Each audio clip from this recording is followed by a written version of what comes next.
Yeah, we're seeing the destruction of a lot of countries right now in the Middle East. And this is a topic I haven't really talked about. You know what I'm like, guys. I'm on like Australia first. But this is starting to heat up to the point where it might actually become a global conflict.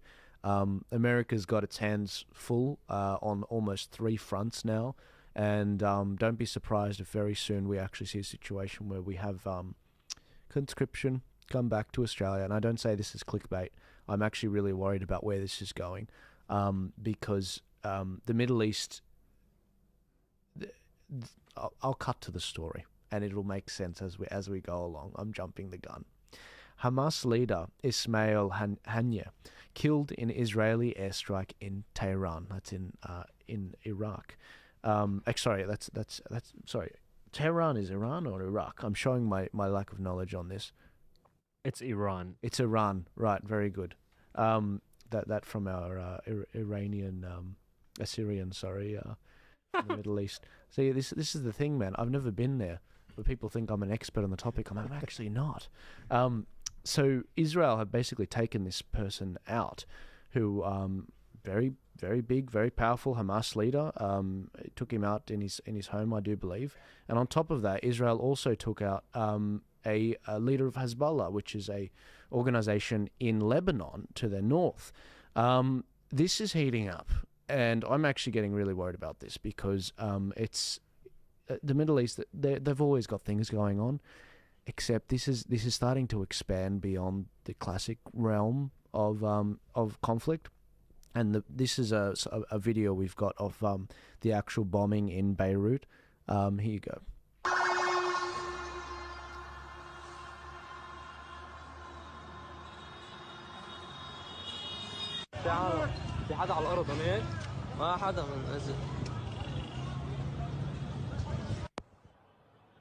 So supposedly this killed at least 3 people, 2 of which were kids. Just so you know, this is from Charlie Barkos, who's a friend of the show.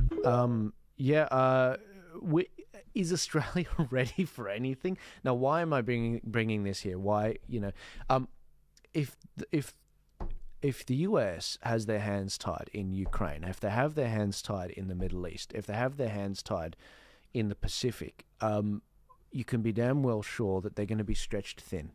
And the problem if they're stretched thin is China will make a move on Taiwan. And we are not ready. We are nowhere near ready. I mean, in terms of having aircraft carriers and submarines and the personnel we need, the government's been dragging their feet. And in terms of the likelihood of that actually happening, this is a particular article which was from Ian. This is from the Mandarin, Ian McPhedrian. He says, in the peacetime concept that Australia would have 10 years advance warning of war is finished. The new reality is more like a time frame of 3 to 5 years, according to some of Australia's top defence experts. This means the government's strategic defence review by former Defence Minister Stephen Smith and ex-Defence Chief Sir Angus Houston has some tough decisions to make about both strategy and capability by next March. China's rapid military expansion, aggression towards Taiwan, illegal activities in the South China Sea, and push into the South Pacific have added to the strategic uncertainty triggered by Russia's wanton aggression in Ukraine. Defence Minister Richard Marles has suggested Australia might require a more defensive rather than proactive stance to counter future threats, a so-called porcupine or echidna strategy. However, some strategic analysts say the problem with retreating behind spikes is the risk of facing an adversary with longer spikes.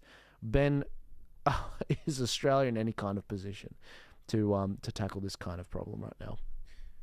If Australia was to go to a serious high-intensity conflict, and we're talking not fighting insurgents, not fighting small, weak nations like Iraq that don't really have an air force, don't really have a navy or any kind of really big capabilities.